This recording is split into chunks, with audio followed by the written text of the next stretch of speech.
مقیب بن ابی طلحہ رضی اللہ تعالی عنہ نے بیان کیا کہ نبی کریم صلی اللہ علیہ وآلہ وسلم نے اس آدمی سے فرمایا جو سجدے کی جگہ پر مٹی برابر کیا کرتا تھا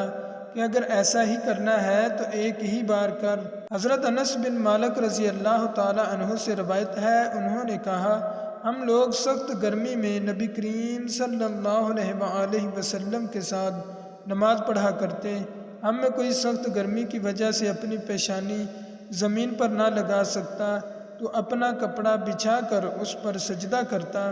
ارزق بن قیس سے روایت ہے، انہوں نے کہا ہم اہواز میں جو کئی بستیاں ہیں بصرے اور ایران کے بیچ میں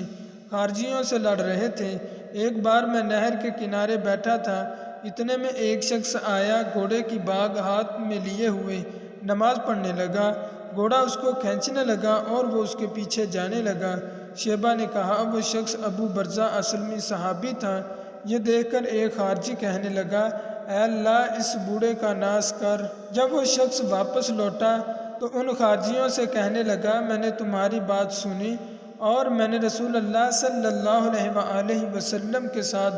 6 یا 7 یا 8 جہاد کیے ہیں اور میں آپ صلی اللہ علیہ وآلہ وسلم کی آسانیوں کو دیکھ چکا ہوں اور مجھ کو یہ اچھا معلوم ہوا کہ اپنا گھوڑا ساتھ لے کر لوٹوں